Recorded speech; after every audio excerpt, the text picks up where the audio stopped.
बिहार में भूमि विवादों में हिंसा को रोकने के लिए राजस्व एवं भूमि सुधार विभाग ने पुलिस को भारतीय दंड संहिता के तहत आपराधिक मामला दर्ज करने का निर्देश दिया है।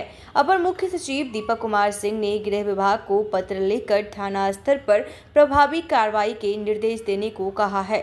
बता दें कि भूमि विवाद के निपटारे के लिए साप्ताहिक बैठकें होती हैं।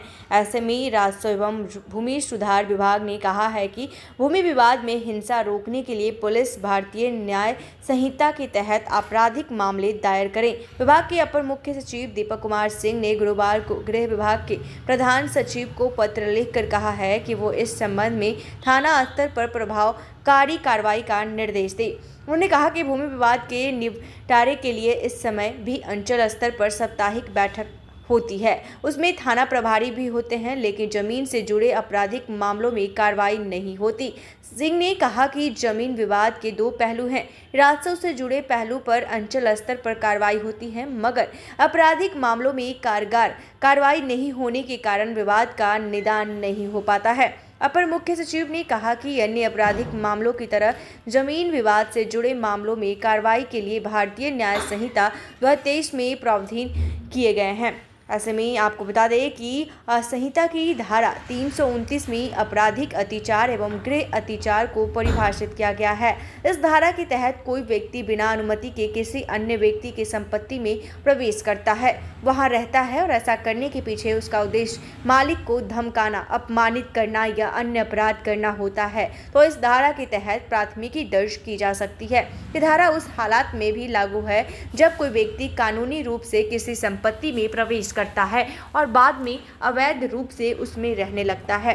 पत्र में इस धारा और उप धाराओं का हवाला देते हुए कहा गया है कि पुलिस इसके तहत कार्रवाई करे। ऐसे में आपको बता दें कि पत्र में धारा 126 के प्रयोग की भी सलाह दी गई है। कहा गया है कि लोक शांति भंग होने तथा अपराध को रोकने के लिए कार्रवाई नहीं की जा रही है। जमीन के स्वामित्व विवाद पर दोनों पक्ष हथियार लेकर जुटते हैं, जमीन पर बलपूर्वक कब्जा करना चाहते हैं, हत्या तक की आशंका रहती है। ऐसी स्थिति में धारा 126 के तहत कार्रवाई कर हिंसा रोकी जा सकती है। ऐसे व्यक्तियों की तत्काल गिरफ्तारी की जा सकती है। तीसरा, गिरफ्तार व्यक्ति से 3 साल का बंध पत्र भरवाया जा सकता है। अगर वह बंध पत्र को तोड़ता है तो उसे सजा हो सकती है। आपको बता दें कि कमजोर पक्ष को सुरक्षा नहीं है, इसको लेकर लिखा गया है कि पत्र में कहा गया है कि जमीन विवाद में कमजोर पक्ष को मजबूत पक्ष की ओर से धमकी देने के मामले थाने की डायरी में दर्ज नहीं होती।